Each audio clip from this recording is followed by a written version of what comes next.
Imagine, right, hauling heavy rocks out of a freezing river in ancient Britain. Oh, yeah, just brutal manual labor. Exactly. You load them onto a boat and transport them across the entire continent of Europe. I mean, thousands of miles over completely unforgiving terrain. Right. And all of this just to build a slightly better sword for a king down in the Mediterranean. It sounds made up. It totally sounds impossible for people living, 3,000 years ago. Yeah. But that is exactly what happened. Yeah, it really did. So, okay, let's unpack this. Welcome to today's deep dive. I'm your host, and we are jumping into a comprehensive Wikipedia article detailing the history, the tech, and the global spread of the Bronze Age. And I'm thrilled to be here as the resident expert for this one because this era is just fascinating. Right, because our mission today is to take you, the listener, on a journey way beyond those dusty textbook definitions of ancient history you probably remember from school. Yeah, the stuff that makes you fall asleep in class. Exactly. We want to explore how the seemingly simple act of, mixing two metals together didn't just create harder tools. It actually sparked the birth of massive global trade networks, written language, and basically complex urban society as we know it today. It really is the crux of human development because, we tend to view history as this neat, orderly ladder. Right, like a video game tech tree. Yes, exactly like that. You step up from the Stone Age, you land safely on the Bronze Age, and then you climb right up into the Iron Age. Nice and simple. But when you actually dive into the data, you realize that ladder is a total illusion. Okay, how so? Well, first, we need to establish what we actually mean when we say an ancient culture enters the Bronze Age. Right, what's the actual definition? By definition, a civilization hits this milestone when it either starts producing bronze, so smelting copper and alloying it with tin, or sometimes arsenic. Arsenic, wow, okay. Yeah, but dangerous. Or they enter it when they begin trading for bronze with other producing regions. Oh, so you don't even have to make it yourself to be in the Bronze Age. Exactly. And this didn't happen everywhere all at once. Like, it started in the Old World around 3000 BC, but it unfolded at wildly different times and in wildly different ways all across the globe. Which, okay, that brings up a really foundational question for me. And honestly, something that has always confused me about this whole timeline. Sure. What is it? We know what the era is, but why did bronze take off before iron? Yeah, that's the big one. Right, because if you look at the Earth's crust, terrestrial iron is practically everywhere. You'd literally trip over it. Yeah, it's super abundant. So it seems like the much more obvious jump from stone tools. Why did humans spend centuries, messing around with this rare alloy instead of just using iron? That is the intuitive trap right there. You look at the raw abundance of iron and think, well, obviously that's the next step. Right. But the secret and the massive technological hurdle for early humans was heat. Just getting the fire hot enough. Exactly. To smelt iron from its ore, you need to reach and, crucially, sustain a temperature of roughly 1,250 degrees Celsius. Which is, wait, that's basically a contained volcano. Pretty much. Early humans just couldn't achieve or control that kind of thermal energy yet. But copper. Yeah. Copper has a much more forgiving melting point. It's about 1,085 degrees Celsius. Okay, still hot, but lower. Right. And tin, the crucial second ingredient for bronze, that melts at just 232 degrees. Oh, wow. That is a massive difference in the energy required. It's a monumental difference. And the timeline of human invention overlaps beautifully here. Because by around 6,000 BC, Neolithic people were already building these complex pottery kilns to bake clay. Oh, to make bowls and stuff. Exactly. And those kilns were designed to trap heat. They could reach temperatures of at least 900 degrees Celsius. So they were already, right on the edge of the temperatures they needed. Yes. Structurally, ancient humans were operating right on the cusp of metallurgy.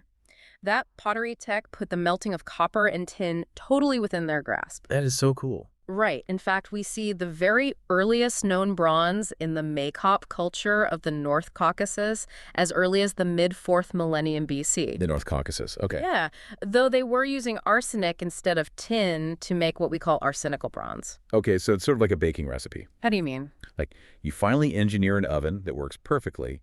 It can hit the exact temperature you need to bake this incredible new type of bread. I like this analogy. But there's a major catch.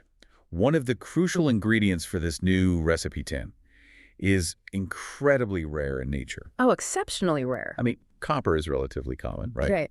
But tin only occurs in a few highly concentrated pockets around the world. That's right. So if tin is that hard to find, how did ancient people even scrounge up enough of it to define an entire era of human existence? Well, the mechanism of how they found it is actually one of the most painstaking parts of the era. I can imagine. The earliest tin deposits weren't mined from deep underground shafts with pickaxes, like you might picture. Right, they didn't have heavy machinery. Exactly. They were alluvial. Alluvial. Meaning what, exactly? Meaning the tin ore had eroded out of rocks over millennia and washed down into rivers. Oh, like panning for gold. Exactly like that. Ancient people literally had to pan for it in streams. They were sifting through freezing water and gravel just to find these heavy little black pebbles of tin oxide. Wow. It's the exact same physical method prospectors used during the California gold rush, just thousands of years earlier. Panning for the ingredients of an empire in a cold river. That paints such a vivid picture. It really does. But, I mean, if it requires that much intense manual labor to find a rare ingredient, the resulting metal must have been astronomically expensive. Oh, it was essentially the ancient equivalent of enriched uranium or maybe aerospace-grade titanium today. So not exactly something you'd make a cheap shovel out of. Not at all. And that brings us to a major reality check for anyone listening. Because bronze was so rare and expensive to produce, the era was not democratized whatsoever. What do you mean? Well, imagine you are an ordinary farmer living in Mesopotamia at the time. Okay, I'm a farmer. You are absolutely not using a bronze plow. You are likely still using stone, wood, and bone tools to farm, just exactly like your ancestors did. Wait, really? Yeah. Bronze was almost exclusively hoarded by the elites. They used it for high-status art and advanced weaponry. So calling it the Bronze Age is almost like a branding trick. A branding trick. I like that. Seriously, though. It gives you this false impression that everyone was walking around with shiny bronze hammers. But in reality, like 90% of the population was basically still living in the Stone Age. That is exactly the case. And because of its extreme value, bronze was keenly recycled. Oh, they wouldn't just throw it away. Never. You rarely find a broken bronze sword just tossed in an ancient landfill. It was melted down, recast, and used again and again. That makes total sense, and it sets up the next huge leap in the timeline, I think. Where are you going with this? Well, because tin was incredibly rare, but absolutely essential for a king to maintain military and political supremacy over his rivals. Right. These rulers couldn't just stay in their local valleys.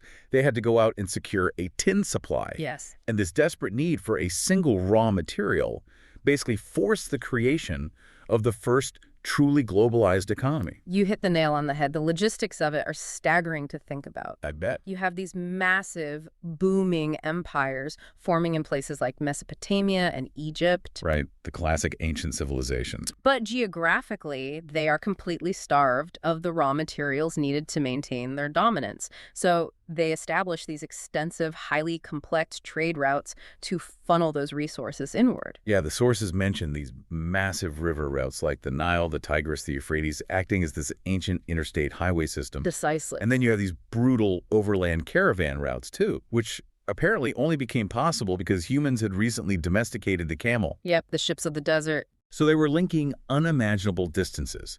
But earlier, in the intro, I mentioned bringing rocks from Britain. That wasn't just an exaggeration, was it? Not at all. The data we're looking at today shows hard scientific proof of networks stretching across the entire known world. How do we actually know that for sure? Archaeologists use something called isotopic analysis on Mediterranean bronze artifacts. Isotopic analysis. Okay, give us the breakdown. To put it simply, isotopes are slightly different versions of the same chemical element, and the ratio of certain isotopes, like lead or tin, acts as a geographical fingerprint. So it tells you exactly where the rock came from. Exactly. It tells us exactly where the metal was mined. And when scientists test some of the tin found in ancient Mediterranean bronze, the isotopic fingerprint points all the way to Cornwall in Bronze Age Britain. Wait, I really want to make sure the scale of this is landing for everyone listening. It's massive. You are talking about mining ore in England, getting it across the English Channel, and then transporting it through the river systems of continental Europe.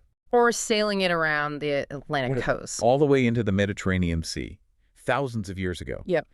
That level of interconnectedness is mind-blowing. Yeah. It really reminds me of the modern semiconductor supply chain. Oh, that's a brilliant comparison. Like every nation needs microchips to run their military and economy today, right? Yeah. But the manufacturing is highly concentrated in places like Taiwan. Exactly. So you get these massive, critical global lines of trade just to keep civilization humming. That is a highly accurate parallel. And just like modern global trade requires complex administration, shipping manifests, international law, currency exchange. Right, mountains of paperwork. Exactly. So did the Bronze Age tin trade.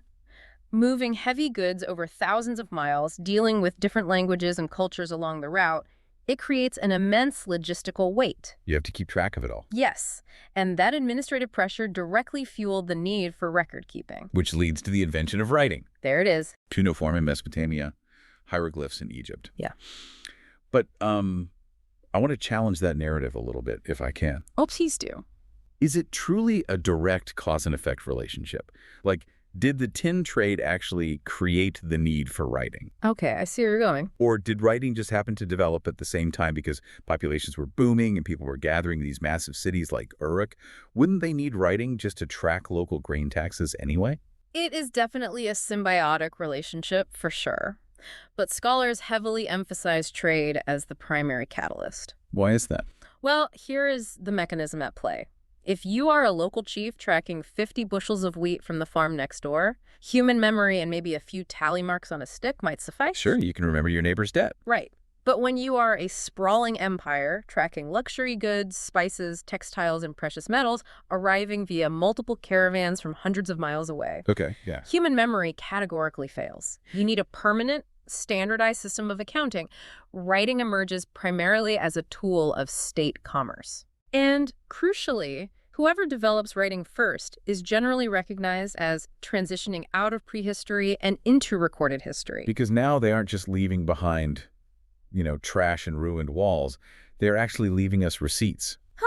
Yes, receipts. They are speaking to us directly. Right.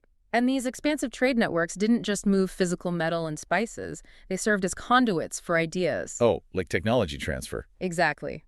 We see the first true intermingling of human technological genius. A perfect example from the sources is an artifact found in the Indus Valley. What was it? It's a 6,000-year-old copper amulet from a site called Mehrgar. It's shaped like a spoked wheel, and it is the earliest known example of a technique called lost wax casting. Okay, I've heard of lost wax casting, but can you break down how it actually works for us? Certainly. It's brilliant in its simplicity. So an artisan sculpts a highly detailed object out of beeswax. Okay, beeswax. They then encase that wax sculpture entirely in clay, and they fire it in a kiln. Ah, so the clay gets hard. Yes, the heat hardens the clay into a perfect mold. Meanwhile, the wax melts and runs out through a tiny hole they leave in the bottom, hence the term lost wax. Oh, I never put that together. Yeah. And finally, they pour molten bronze into that hollow clay shell.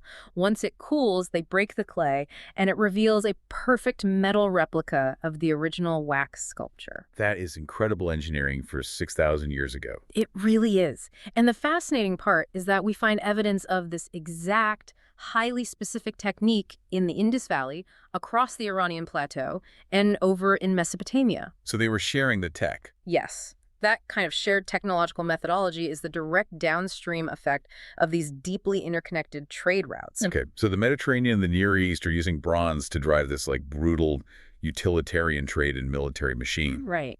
But I think it's crucial we don't treat this era as a monolith. Good point. Because if we pivot away from the Mediterranean and look at how the rest of the world utilized this tech, the underlying psychology shifts completely. Absolutely. The transition and application of metallurgy was not uniform across the globe by any means. Let's look at China, starting with cultures like the Mahiao and the Erlitou. Yes, fascinating cultures. They didn't just use bronze for sharper spears or better plowshares. They elevated it into a profoundly spiritual medium. They really did. The sources talk about how they created these massive, elaborate ritual vessels, like the dings, which were these giant, heavy sacrificial tripods used in ancestor worship. And those vessels are unmistakable if you see them in a museum. They were often heavily decorated with the todi motif. The todi, what is that exactly? They are these highly stylized, intensely symmetrical, almost haunting animal or demon faces cast directly into the metal. Creepy, but cool. Very. In early Chinese culture, bronze was a material reserved primarily for communicating with the divine and honoring the ancestors. And what absolutely blows my mind about this is the permanence of it. The inscriptions, right. Yes. The sources highlight that they would cast inscriptions directly into these bronze vessels. While other cultures were writing on papyrus or clay tablets that can easily be burned or washed away. Or just crumble over time. Exactly. Early Chinese historians were literally casting their dedications, their treaties, and their royal decrees into an indestructible medium. It's a masterful use of the technology to ensure cultural survival. It's just genius. But, if you want to see an entirely different, almost rebellious trajectory, we just have to look at sub-Saharan Africa. Oh, this is one of my favorite details in the entire source text. It's so surprising. Because in sub-Saharan Africa, they basically looked at the Bronze Age and said, no thanks, we're skipping this. Huh. They essentially bypassed it entirely, yes. How does that even happen? Well, archaeological evidence shows that in many African cultures, the smelting of copper and the smelting of iron appeared at roughly the exact same time. That's wild. Yeah, there was no distinct centuries-long Bronze Age where alloys dominated before iron took over. They just went straight to iron. Okay, think about the device you, the listener, are using right now. Yeah, your phone. Is this African timeline essentially like a modern developing nation completely skipping the incredibly expensive process of laying copper telephone wires everywhere? Oh, I see. And just jumping straight into building 5G cellular networks? Like, they just bypass the intermediate infrastructure completely. That leapfrogging analogy is spot on. They went straight to the more advanced tech. That's amazing. Now, there is an active, ongoing debate among scholars about the mechanism of this leap. Like how they figured it out. Exactly. Did sub-Saharan cultures develop complex iron smelting completely independently through their own experimentation? Which would be incredible. Or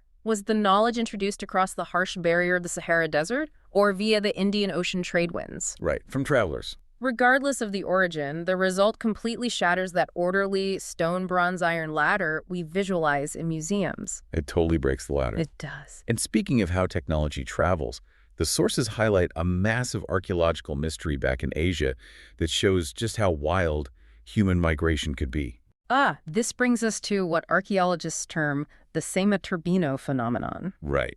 The data points to this rapid, explosive migration of people, starting from the Altai Mountains. Which is right on the rugged border of modern Siberia and Mongolia. And this started around 2000 BC. And when the sources say rapid, they really mean it. Can you explain the sheer scale of this movement? Oh, it's staggering. We are talking about a highly mobile culture pushing across a frontier of roughly 4,000 miles. 4,000 miles. That is insane. They migrated westward into the forests of Northeast Europe. They went eastward across China and southward all the way down to Vietnam and Thailand. And how long did this take?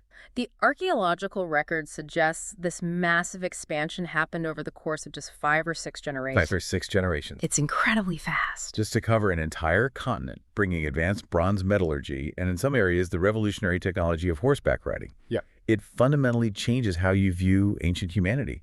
Like, we tend to think of ancient peoples as isolated in their own little bubbles. Stuck in their mud huts. Right, but human borders were incredibly fluid. They were highly adaptable and constantly moving. Yeah. And this brings us to a critical and perhaps terrifying inflection point in the data. Uh-oh.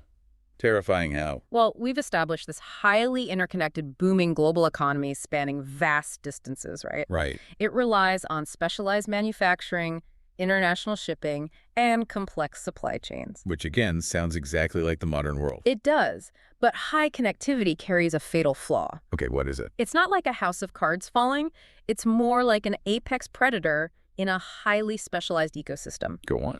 If you are an apex predator that only eats one specific type of prey and a disease wipes out that prey, you starve.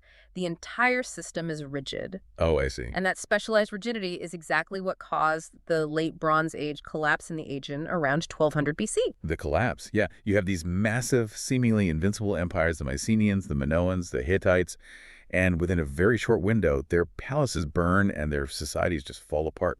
Just collapse into ash. The sources outline a barrage of localized catastrophes. Several client states of the Minoan Empire lost huge swaths of their populations to famine and pestilence. It was a cascade of systemic failures. You had massive environmental shocks, notably the devastating Thera or Santorini volcanic eruption. Right, a massive volcano. The sheer force of the eruption and the resulting tsunami likely obliterated the Cretan navy and completely destroyed the coastal trading towns. Which heavily crippled the Minoan civilization's ability to move goods. Exactly. And because the entire Bronze Age economy is this interconnected web, when the center of your trade network takes a hit, the edges starve. That's the rigidity we talked about. Right. If there's a drought in Anatolia, the caravans stop. Mm. Suddenly, no one is getting the tin they need to make the tools to harvest the crops or the weapons to defend the walls. And we also have to factor in self-inflicted wounds here. What do you mean? Remember the immense heat required for smelting we discussed earlier. The 1,000 degrees, yeah. Achieving that requires fuel, massive amounts of charcoal. And to make a single batch of charcoal, you have to slowly burn huge piles of timber. Oh, no. The sources note that the insatiable demand for fuel to keep the bronze industry running actually exhausted the entire forested landscape of Cyprus. Wow. In less than 50 years. Less than 50 years to completely deforest an island just to keep the forges burning. Yes. That is a staggering environmental cost. Yeah. You deplete your local environment, you get hit by a volcanic shockwave, the fragile tin supply chain snaps. And suddenly these highly advanced, specialized empires completely unraveled. Dan. Which is precisely why iron eventually became the dominant metal. Oh, because they were forced to use it. Yes. It wasn't because early iron was superior. In fact, early wrought iron was often softer and much harder to work than high-quality bronze. Wait, really? I always assumed iron was just instantly better. Not at all. Huh. But iron became king because the global tin network ceased to exist. Iron ore is found everywhere. You didn't need an international supply chain to forge an iron spear. You can just dig it up locally. Exactly. The transition to the Iron Age was, at its core, a survival mechanism born out of localized resilience when globalization failed. That reframes the entire transition for me. It changes everything, right? Totally. Now, I have to ask about the famous Sea Peoples. Ah, the Sea Peoples. The sources mention these mysterious seaborne invaders from the north who attacked Egypt and other empires during this exact collapse period. Yes, they show up in Egyptian inscriptions. Were these invaders the actual cause of the Bronze Age collapsing? Or were they simply refugees of a system that was already falling apart from environmental disaster and broken supply chains? That is one of the most hotly debated questions in modern archaeology. I can imagine. However, many scholars now interpret the Sea Peoples as a symptom of the collapse rather than the root cause. Oh, interesting. When you analyze the broader data, they appear to be displaced populations, masses of people fleeing drought, famine, and the breakdown of the very trade networks that had kept their urban centers alive. So they weren't this evil conquering army. They were just desperate people looking for food in a world that was starving. Exactly. It is a stark historical lesson in sustainability. How so?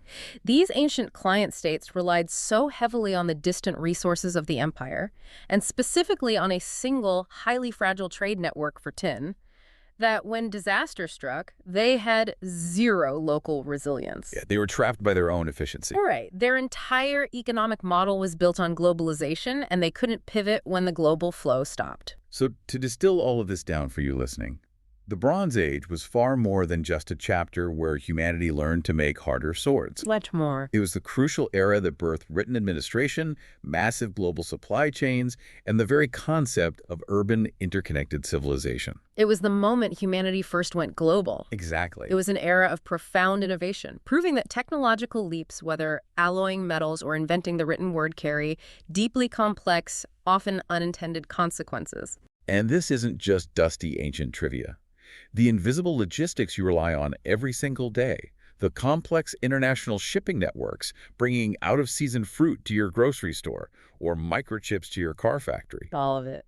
Those concepts are the direct descendants of the trade routes forged by Bronze Age prospectors panning for tin.